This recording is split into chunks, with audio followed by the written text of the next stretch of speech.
तो इस वीडियो में मैं SSD के बारे में बात करूंगा। अगर आपके लैपटॉप में मैकेनिकल हार्ड ड्राइव है जो मोटर वाला होता है, जो बहुत पहले हुआ करता था, अभी भी हुआ करता है बट पहले ज़्यादा हुआ करता था, तो आप प्लीज़ SSD को यूज़ कीजिए। आपको डिफरेंस बहुत ज़्यादा मिलेगा और वैल्यू फॉर मनी होगा वो। ये वाला जो SSD है जो अभी आप देख रहे हैं, ये पहले से इसमें इंस्टॉल्ड था इस लैपटॉप में, और मुझे इसके बारे में कोई आइडिया नहीं था कि इसकी स्पीड कितनी है। बट आप देख सकते हैं कि इसकी जो स्पीड है वो भी नए वाले से बहुत ही क्लोज है, तो इट्स वेरी गुड।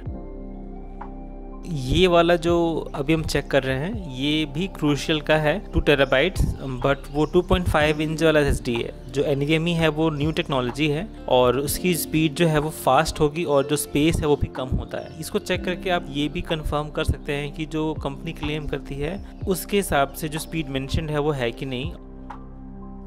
तो ये वाला जो हार्ड ड्राइव है सैमसंग का, ये मैंने 2018 में लिया था और इससे मुझे कोई भी एक्सपेक्टेशन नहीं है। उस टाइम मेरे लिए बहुत नया था ये कॉन्सेप्ट SSD का, और मेरे लैपटॉप में काफ़ी डिफरेंस था चेंज करने के बाद मैकेनिकल हार्ड ड्राइव से। लेकिन इसकी भी स्पीड जो है वो क्रूशियल के कंपैरिजन में उसके आसपास है, उससे थोड़ी कम है उसकी, बट इट्स फाइन, मुझे कोई भी कंप्लेंट्स नहीं है इससे।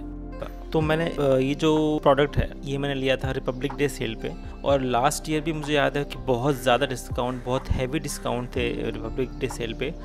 तो मैं एक्सपेक्ट कर रहा था कि डिस्काउंट मिलेगा काफ़ी, बट उतना भी नहीं मिला, बट इट्स फाइन। तो मैं बता दूं कि इस प्रोडक्ट का 2 वेरिएंट है, एक तो है P3+ और एक है P3+ का जो स्पीड है वो 5000 MB/s है, और दोनों ही ठीक है। 3500 MB/s इज़ फाइन, और इसका प्राइस भी थोड़ा रीज़नेबल है, इसलिए मैंने इसको ऑप्ट किया।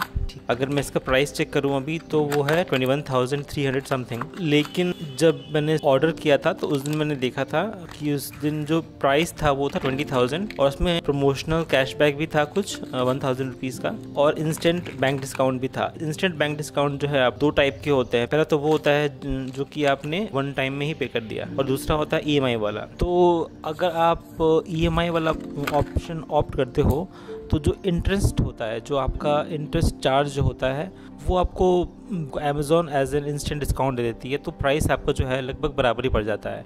तो सारे डिस्काउंट्स मिलाने के बाद मुझे ये पड़ा 16,250 रुपये का। प्रोडक्ट के बारे में मैं एक और चीज़ मेंशन करूँगा कि जब भी आप कोई भी प्रोडक्ट लेते हैं तो उसको आप तब परचेज़ कीजिए जब आपको नीड हो, बट बहुत ज़्यादा नीड भी नहीं हो। अगर आप बहुत ज़्यादा नीड के टाइम में लोगे तो आप प्राइस को ट्रैक नहीं कर पाओगे, और आप उस प्राइस पे ले लोगे जो कि अच्छा हो भी सकता है, नहीं भी सकता है, डिपेंड्स ऑन योर लक। ठीक है, तो प्राइस को ट्रैक कीजिए स्टॉक मार्केट की तरह। उसके बाद आप देखिए कि ऑफ़र्स क्या चल रहे हैं, और जनरली क्या होता है कि जब ऑफ़र्स नहीं चल रहे होते हैं तो प्रोडक्ट का जो प्राइस है वो कुछ भी हो सकता है, बहुत ज़्यादा हाई भी हो सकता है, बहुत कम भी हो सकता है। लेकिन जब ऑफ़र्स आते हैं तो एक तो जो सेलिंग प्राइस है वो तो कम होता ही होता है, प्लस इस पर डिस्काउंट भी होता है, प्लस ऑफ़र्स भी चल रहे होते हैं, तो वो बेस्ट टाइम होता है लेने का। और ये 4 बार तो एटलीस्ट साल में होता ही है। पब्लिक डे के टाइम में समर सेल, फिर मई में भी आता है एक सेल, है ना, और लास्ट में फिर अक्टूबर में जो अपना फेस्टिव सेल आता है। ठीक है, तो ये थोड़ा ध्यान देना है आपको यहाँ पे, है ना।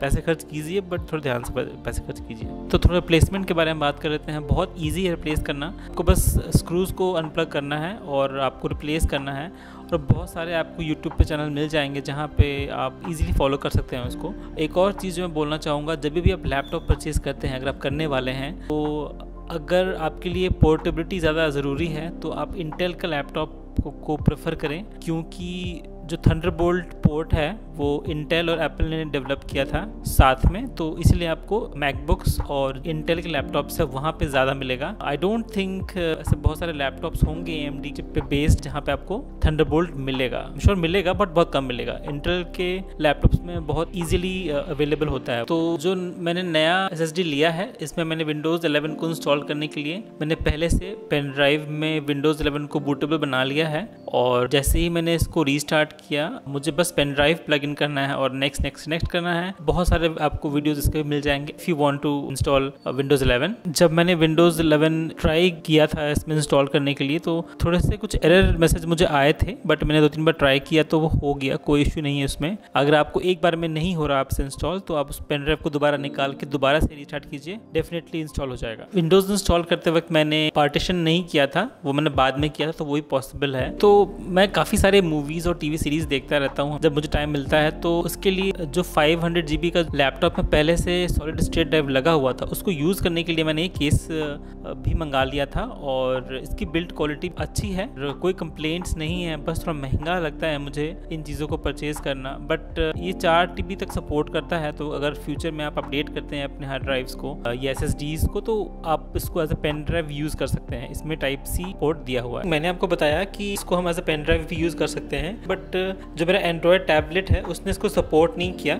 पता नहीं क्यों, मैंने बहुत ट्राई किया और वापस आने के बाद जो मेरा लैपटॉप है उसने भी इसको रीड नहीं किया। तो मैंने दोबारा से जो चिप है SSD का उसको मैंने निकाला और दोबारा से लगाया, तो उसके बाद फिर वो चलना शुरू हो गया। तो ये पेन ड्राइव की तरह काम नहीं करेगा शायद, मे बी बहुत नया है इसलिए, आई डोंट नो, बट काम नहीं कर रहा था ये। तो जब मुझे याद है जब मैंने इसको ओपन किया था तो उसमें एक प्लास्टिक का एक नट था जो कि इसको सपोर्ट करता है जब इसको हम क्लोज करते हैं, जब इसको हम लिड लगाते हैं। और ऐसा बहुत बार हुआ है कि जब मैं कोई चीज़ परचेज करता हूँ तो कुछ पार्ट उसका जो है मैं इसको मिसप्लेस कर देता हूँ। तो ये थोड़ा ध्यान देने वाली बात है। किसी भी प्रोडक्ट को यूज़ करने का जो बेस्ट तरीका होता है उसको जानने के लिए आप जो मैनुअल है उसको पढ़िए, तो आपको सारी चीज़ें पता लग जाएंगी। और जब मैंने मैनुअल को पढ़ा उसके बाद मुझे रियलाइज़ हुआ कि मैंने इसके जो प्लास्टिक वाले नट थे उसको मिस कर दिया है। फिर मैंने जब इसको ढूंढा तो मुझे मिल गया वो। हमारे पास ये एक कवर भी है जिसको कि हम SSD के ऊपर लगाएंगे, जो कि हम